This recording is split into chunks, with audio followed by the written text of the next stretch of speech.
আজকে যাচ্ছি আমি আমার বোনের বিয়েতে। গাইস তোমরা একবার শুধু রাস্তাটা দেখো, ভূতের রাস্তা মনে হচ্ছে। রাত বেজে গেছে প্রায় 9টা। এখন যাচ্ছি আমরা বিয়ে বাড়িতে। চেনা মানুষ ছাড়া আমাদেরকে কেউ বুঝতেই পারবে না আমরা ছেলের পক্ষ নাকি মেয়ের পক্ষ।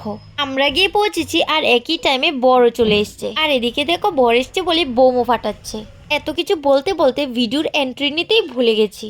Hey guys, welcome back to our channel. তোমরা সকলে কেমন আছো? আশা করি খুব ভালো আছো, আর আমিও খুব ভালো আছি। আবারও নতুন ভিডিও একটা নিয়ে চলে এসেছি। সত্যি বলতে বিয়ে বাড়িতে গেলে আত্মীয় স্বজন সবাইকেই দেখা যায়। সবাইকে দেখে আমি ভুলেই গেছি ভিডিওর কথা।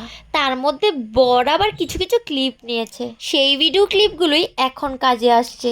শুদ্ধ কথা বলতে বলতে এখন আর ভালো লাগছে না। এখন আসি চলো নিজের বাসায়। আমরা যখন মায়েরা বিয়ে বাড়ি যাই তখন বিয়ে বাড়ির ভিতরে সবচেয়ে থেকে বড় গাছ কি তা জানো নি? আমরা কেডা কেমন শাড়ি পরেছে, কেডা কেমন জুয়েলারি পরেছে, এই দিকে নজর দেওয়া। না না, এই কথা কইতাছি দেখে আমিও নজর দেই না এমন কিন্তু কথা না। আমার বৌদি একটা শাড়ি পরেছে, এই শাড়িটার যে কত প্রশংসা করছি আমি, বৌদি একমাত্র জানবো। জানি না কে রে, মায়া বিয়েত গেলে আমার বেতলা কষ্ট লাগে। তোমরা লাগেনি আমি কইতে পারি না, কিন্তু আমার বেতলা কষ্ট লাগে। একটা মায়ের এত বছর ধরে ছিলা মা বাবা বড় করে কত কষ্ট কইরা, কিন্তু বড় করে ঠিক অন্যর হাতে তুল্লা দিওয়ান লাগে। কেরে এমনটা হয় মেয়েরার লগে? যেমন মা বাবার কষ্ট হয় অনেক, কিন্তু মেয়েরারও অনেক কষ্ট হয় এই জিনিসটা। আর একটা মায়ের একটা জায়গার থেকে আরেকটা জায়গা গিয়ে সে প্রথম প্রথম অ্যাডজাস্ট করার অনেক কষ্ট, অনেক অনেক। যাই হোক, বেশি কষ্ট শেয়ার করে লাভ নাই জানি, কারণ প্রত্যেকটা মায়ের ওই যাওয়ান লাগবে একদিন না একদিন। দিদির বিয়েতে গিয়ে আমি বেশিরভাগ আনন্দটাই করছি, ঠিক আছে।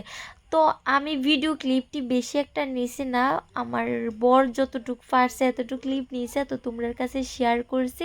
আর এখন চলতেছে বিয়া। আর এত ভিড়ের ভিতরে আমার একদমই ভালো লাগে না বিয়া দেখতে। আর ওই দিন ছিল প্রচন্ড গরম, যার লেগে আমার আরো ভালো লাগতেছিল না। গেছি সবার লগে কথা কইছি, সবার লগে দেখা করছি, এটাই অনেক বেশি অনেক ভালো লাগছে, অনেক মজা হয়েছে। আর এদিকে দেখো সবাই কত নাচতেছে গাইতেছে। তখনই আমরা গেছিলাম গা ভাত খাইতে। খাওয়া দাওয়া করে একটু বইয়া আয়া পড়ছি বাড়িতে। আর বাড়িতে এসে দেখি আমার ঘরের এই অবস্থা, আমার মাথা গরম হয়ে আছে।